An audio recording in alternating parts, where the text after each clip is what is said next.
The world needs more people with curious minds. People who aren't afraid to admit when they don't know something. We need to take the time to encourage more lifelong learners. At least that's my goal with this podcast. I think the future is at stake. But at the same time, I do believe that a more informed population can and will move humanity forward. All we have to do is keep learning. What's going on, everybody? Welcome to the show.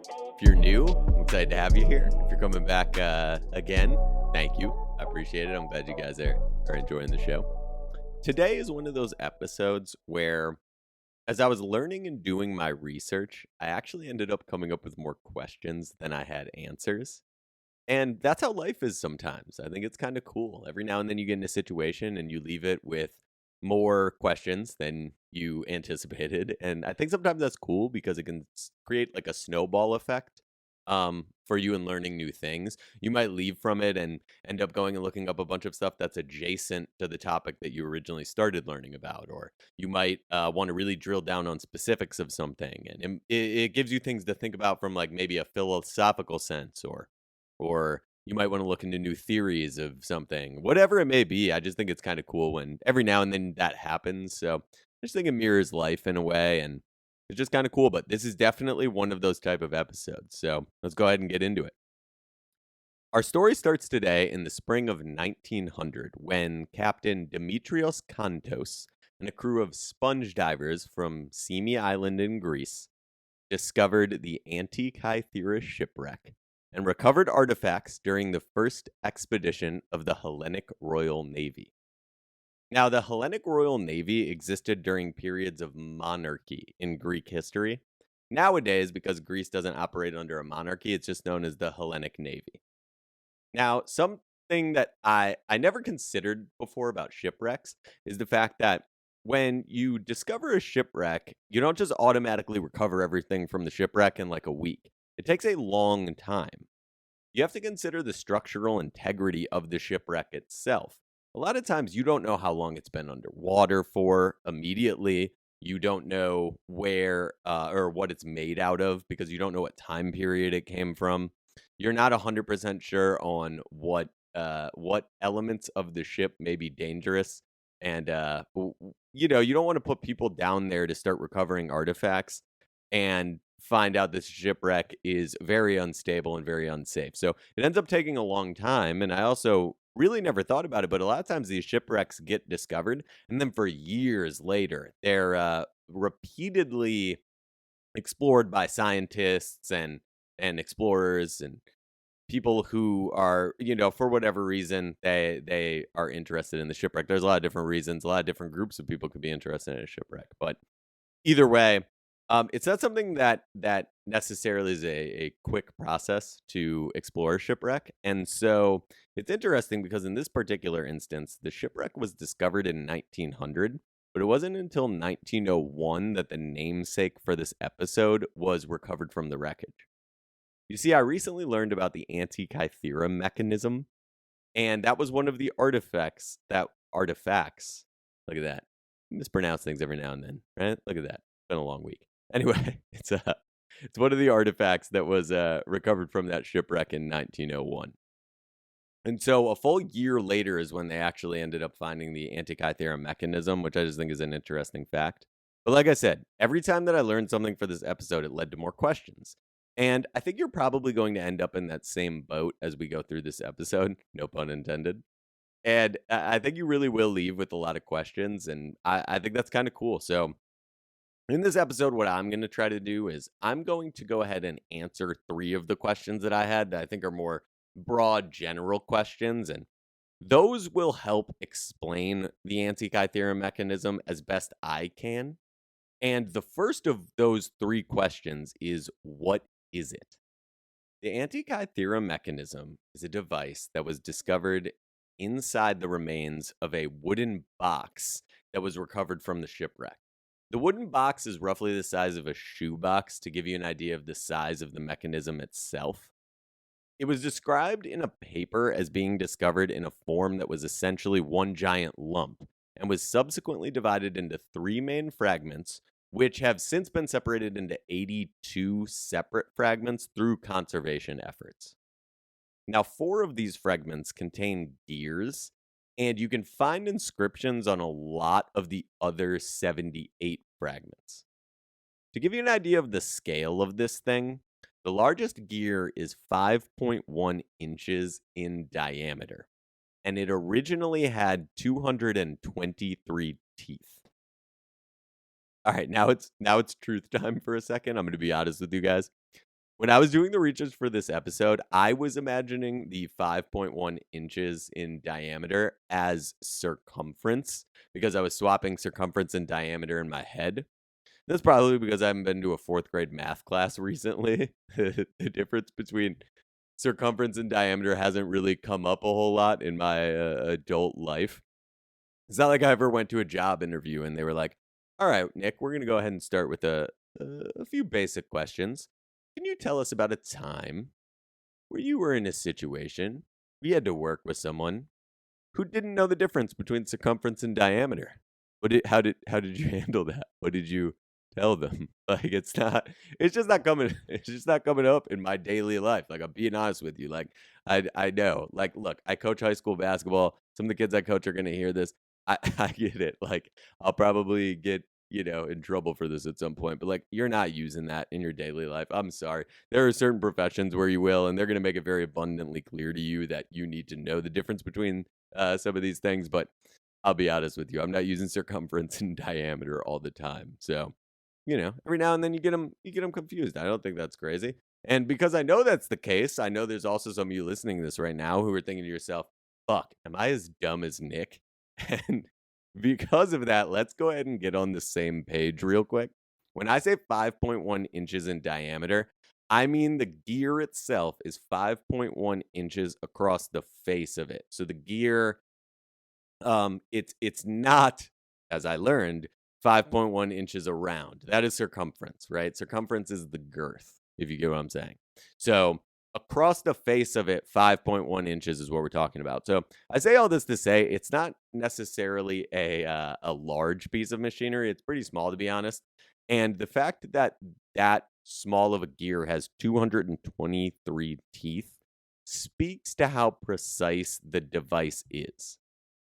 Now, before we move on to the next part, I want to mention that if you're driving or operating heavy machinery right now, do not do what I'm about to say. But if you aren't going to put yourself in danger, I highly recommend that you take a second to just go to Google and type in Antikythera mechanism, hit images, and then look at both the actual mechanism itself, the photos of the artifact itself, and then also the recreations. I think the recreations of it are really interesting. There's a ton of scientific work that's gone into these recreations, and I'm not going to go into that in this episode, but it's fascinating. And either way, I do think it's important for you to go look up the images there. So obviously, I'm going to go ahead and I'll throw them on the thumbnail of this video and stuff like that. So if you're watching the video, you'll see it. But my point being, if you're just listening to this in your car or something like that, wait till you park. If you're listening to it just while you're working or you're at your office or something, just pop on over to Google real quick because I do think it's good to have a picture of this thing in your mind as we go forward. But anyway, if you're driving right now, I mean, some of you horny savages are out here swiping Tinder anyway. So like, you're probably gonna risk it. But I'm saying to you, legally speaking, please do not put yourself in harm's way. To see a picture of this thing, when you get to your destination, look it up. But for those of you who are not able to look it up right now, what I will do is I will go ahead and give you a one sentence description of one recreation that I saw from 2007. So I want you to imagine a wooden shoebox, and it's covered in inscriptions, but it's standing up vertically. And basically, it's full of a series of interconnecting gears on the inside, and then basically there's what looks like some handles protruding out of it on the outside. So that's the Antikythera mechanism. And now that you know what it is and sort of what it looks like, the next logical question to ask is, what does it do? Well, that's where things start to really get interesting. For the answer to that question, we turn to The Guardian and an article written by PhD Ian Sample.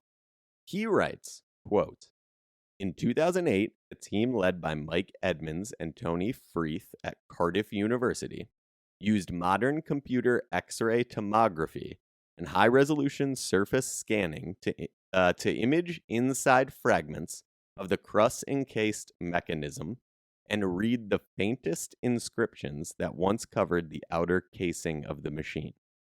This suggests that it had 37 meshing bronze gears, enabling it to follow the movements of the moon and the sun through the zodiac, to predict eclipses, and to model the irregular orbit of the moon, where the moon's velocity is higher in its perigee than in its apogee. This motion was studied in the 2nd century BC by astronomer Hipparchus. We're going to go with Hipparchus of Rhodes, and it is speculated that he may have been consulted in the machine's construction. Now, what I also read, in fairness, is that the concept of the mechanism could have potentially originated in Sicily. So all I have to say to that is it's like, hey, look at us. We might have done it. You know what I'm saying? It could have been us. This is what they're telling me. You know, I read this. This is real. This is what they're telling me. So it could have been us. You know what I'm saying? So wherever my Sicilians are at, just, hey, you know, it could have been us. That's all I'm saying. That's all I'm saying. But I digress. I also learned that the motions of the planets are mentioned on the back door of the mechanism. And it's like, of course they are, right? Because what the back door of the mechanism has been described as I learned later on through my research, is the instruction manual. So basically, they wrote the instruction manual for this thing on the back door of it. And I mean, come on, this is a device that is able to track the movements of our solar system. And the instruction manual fits on the back door of this thing. Meanwhile, today, when you buy a TV stand, the instructions come on a piece of paper whose size you've never seen before. You've never encountered the size of those instructions on any paper you've ever seen in your life. And for some reason, it's been folded with a ratio of 55 hot dog style folds for every one hamburger style fold. And so you unravel this mess that has every language in the world is written on it, which is kind of cool. That's a nice thing, but still, every possible language of how to build the TV stand is included on this weird piece of paper that you can't account for. You've never seen paper like that. And those are instructions for a TV stand, not a solar clock that contains the understanding of the movements of the solar system more than every single human I've ever met. There is not a human I have personally interacted with in my life that understands the movements of the solar system as well as this clock that they were somehow able to create and put the instructions to on the back door of it. So really, really think about what we're talking about here. This is a fascinating device just on that alone, in my opinion. But trust me, we just wait because it gets crazier.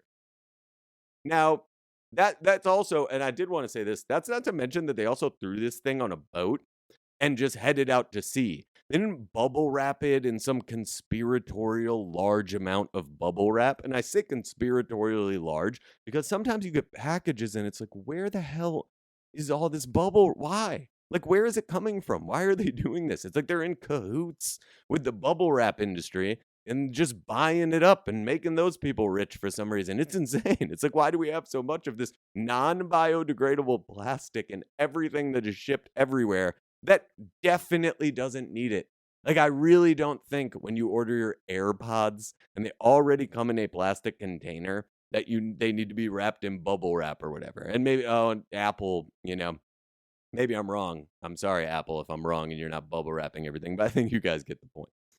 Anyway, this is I'm enjoying this episode, as you guys can tell, but regardless, the point here is that the Antikythera mechanism is widely considered to be the first known analog computer. And that's right. It's a computer. Now, look, analog computers are not MacBooks, right? These are not digital computers, and there is a difference. But with that being said, I do think it's important to point out some examples of analog computers throughout history, so you can see what they're used for to understand how important these things are. From 1881 to 1892, William Farrell worked to ultimately create a tide predicting mechanical analog computer. That's in the 1800s. In 1912, the Russian Navy used an electrically driven analog computer for the fire control systems on some of their weapons. And during World War II, bomb sites used mechanical analog computers. So, those are just some of the examples of how powerful and significant analog computers have been throughout history. But here's the crazy part. Not only is the Antikythera mechanism believed to be the first ever analog computer, but quote, devices of a level of complexity comparable to that of the Antikythera mechanism would not reappear until 1,000 years after it existed. And that leads us to the final question that we have to ask today, which is how old is this thing? Remember, the shipwreck was discovered 121 years ago in 1900, but that's not when the ship sank or when the mechanism was created. You see, both the design and construction of the Antikythera mechanism by Greek scientists has been dated back to between 205 BC and 87 BC, or within one generation of the shipwreck, which has been dated in multiple books as to have occurred in approximately sometime between 60 and 70 BC. To give you an idea of what I'm talking about, let's go ahead and turn real quick to a 2006 article in the journal Nature, where Joe Marchant writes, quote, clockwork later appeared in the medieval Byzantine and Islamic worlds, but works with similar complexity did not appear again until the development of mechanical astronomical clocks in Europe in the 14th century. So, to try to provide some context to what this means, basically, roughly 150 years before Jesus was born, the ancient Greeks invented a device that we have only ever found one of, and its complexity was not recreated for roughly 1,500 years. Think about what I am saying to you. It is a fact that the ancient Greeks created a device that was able to predict the movements of the solar system. And this device was so rare and complex that we've never found another one. And the technology behind it wasn't recreated for over 20 generations. For perspective, the great grandparents of your great grandparents were alive 7 generations ago. So triple that, and that's how long humanity went between the time that we originally created this technology, lost the ability to do so, and then rediscovered the ability to do it. So then I find myself wondering what technology existed before the Antikythera mechanism that was lost and hasn't been recovered yet. And also, what technology exists today that's going to get lost and isn't recreated until sometime around 3521? That's right, the year 3521. That's the time frame that we're talking about here. I mean, ultimately, that's the great mystery of the Antikythera mechanism. It's really an illustration of the broader mystery of lost technologies. And it's that mystery that leads me to have so many more questions like, why have we found only one of them? Why was it on the ship in the first place? Was it a navigational tool? Was it a military advantage of some kind? Was it a gift? How did they know to make a computer 150 years before Jesus? How did they figure that out? Why did it gap in terms of they were able to make it, and then for 1,500 years we just don't see anything even remotely like it in the historical record before they're able to create it again? What what else is out there that we haven't found yet? I mean, if this thing exists and you look at the time frame that we're talking about, what else is out there from before it or after it that we haven't even discovered yet, that's on a shipwreck somewhere that we haven't found yet? And I could keep going, but I think you get the point. But here's the thing. We don't need to know the answers to all the questions about the Antikythera mechanism. In fact, I think it's the questions themselves that are really the most important after all. So with that being said, let's turn back to the ancient Greeks. And I'll leave you with this quote from Socrates. Quote, "True wisdom comes to each of us when we realize how little we understand about life, ourselves, and the world around." And in my mind, that's why we have to keep learning. Anyway, guys, I hope you enjoyed this episode. I did want to make it a point at the end of this episode to mention that I cite all of the research that I do for these episodes, and I'm not saying this because anyone's accused me of not citing it or any of this is fake or anything crazy like that. I just did want to make the point. I don't think I've ever mentioned that before in the actual podcast. I cite all the information. So if anyone's ever curious, if you're interested in like a book that I mentioned, or you're curious about where I'm getting certain information, I have it all here. Please feel free to reach out to me. I try to do my best at making sure that these episodes are well sourced, and sometimes that's why it takes me a little while to get them out. But I'm seeing a growth in the community, and I'm trying to put more episodes out. So I just wanted to make a mention to that. I wrote down a note here to mention that. So, the reality of it is, I do it out of respect for myself, to be honest with you. That way, I know I'm kind of giving it my all, and I know that I'm providing you guys with well sourced information. And these episodes aren't just all a bunch of thoughts that I have or something crazy. I really am trying to do the research, and I think as I get better at that, I'll be able to put out more episodes more frequently. But for right now, I'm just enjoying it. I love it, and so I just really appreciate all you guys for tuning in. And I know we've seen some growth in the podcast recently, and so thanks everybody for tuning in. Shout out to all my family and friends. Hope everybody has a good weekend here. We're kind of at the end of the week, so hope you guys have a good weekend. And NFL drafts tonight. I'll be a little honest with you guys. We're ending the episode. This episode isn't usually about things that I am necessarily focused on in my personal life, but I'm hearing all these rumors about Aaron Rodgers getting traded, so I don't know. I don't believe it. I want to say that on record, actually. You know what? I got this platform. Why not? I don't know. I don't know if he gets traded. I think the media sometimes gets a little crazy with all that, but I don't know. Anyway, my point being, gonna watch the draft tonight, see what happens. I hope you guys are having a good week this week, and I hope you have a good weekend. But as soon as I can get the next episode out, I'll hit you guys with it. And anyway, just a little sidebar there, but I appreciate everybody for tuning in. I really, really do. I'm loving doing this. It's just a blast, and just wanted to say thank you for everybody tuning in. So once again, shout out to all my family and friends. I love you guys. I wouldn't be here without you, and we're just gonna keep rocking. But until then, guys, adopt more dogs, keep learning, and I'll see you guys next time.